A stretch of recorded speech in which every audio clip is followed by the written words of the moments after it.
بسم اللہ الرحمن الرحیم۔ ڈیئر اسٹوڈنٹس، آج ہم 10th کلاس کی بک مطالعہ پاکستان کا باب نمبر 6 تاریخ پاکستان کا حصہ دوم پڑھیں گے۔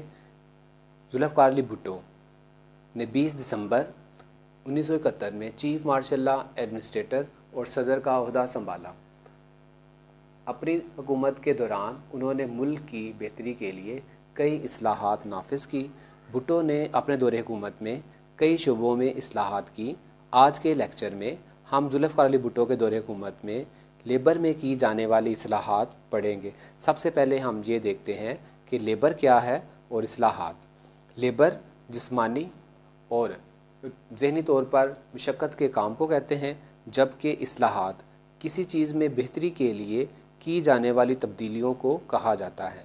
انگلش میں اس کو ریفارمز کہتے ہیں۔ بھٹو حکومت نے 10 فروری 1972 کو نئی لیبر پالیسی کا اعلان کیا۔ اس کے جو اہم پوائنٹ ہے اس میں سب سے پہلے جو ہمارے پاس پوائنٹ ہے وہ ہے انتظامی معاملات۔ کارخانے کی انتظامی معاملات کو چلانے والی کمیٹی کے کل نمائندوں میں 20% مزدوروں کو شامل کیا گیا جو حسابات اور سٹوروں کی جانچ پڑتال کر سکتے تھے۔ نمبر 2 ہے بونس اور خصوصی بونس۔ بونس رقم کی وہ مقدار جو کسی شخص کو اچھا کام کرنے کی وجہ سے انعام کے طور پر دی جاتی ہے۔ بھٹو حکومت میں بونس دینے کا اعلان کیا گیا اور خصوصی بونس جو زیادہ پیداوار کی صورت میں دیا جاتا تھا اس کا اعلان بھی کیا گیا۔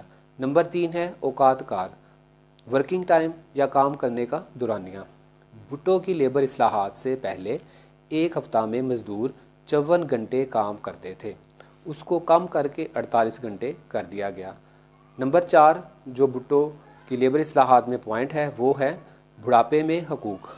بھٹو کی لیبر اصلاحات میں جو مزدور بڑھاپے کو پہنچ جاتا تھا اس کو پینشن، بیمہ اور گریجویٹی کے حقوق دیے جاتے تھے۔ نمبر 5 ہے مزدوروں کو سہولیات۔ بھٹو کی لیبر اصلاحات میں ہر مزدور کو رہائشی مکان اور بچوں کو تعلیم کی سہولتیں مہیا کی جاتی تھیں اور یہ کہا گیا کہ کم از کم ایک بچے کی تعلیم کا میٹرک تک انتظام کارخانہ کی طرف سے ہوگا۔ نمبر 6 جو پوائنٹ ہے وہ ہے شاپ اسٹیورڈ۔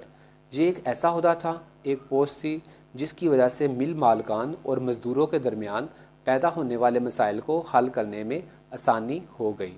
نمبر 7 ہے صنعتی روابط کمیشن۔ صنعتی روابط کمیشن مزدوروں کے جھگڑے نمٹانے کے لیے قائم کیا گیا۔ اس طرح جونیئر عدالتیں قائم کی گئیں اور مزدوروں کو یہ حق مل گیا کہ وہ اپنا مقدمہ خود لیبر عدالت تک لے کر جا سکتے ہیں۔ نمبر 8 ہے ملازمت کا تحفظ۔ مزدوروں کو ملازمت کا تحفظ دینے کے لیے مالکان پر پابندی عائد کی گئی کہ وہ واضح اور ٹھوس وجوہات کی بنیاد پر مزدوروں کو برطرف کر سکتے ہیں تاکہ ناجائز طور پر برطرفیوں کو روکا جا سکے۔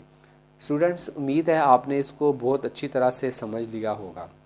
اپنا اور اپنے گھر والوں کا خیال رکھیں، ہمیں دعاؤں میں یاد رکھیں۔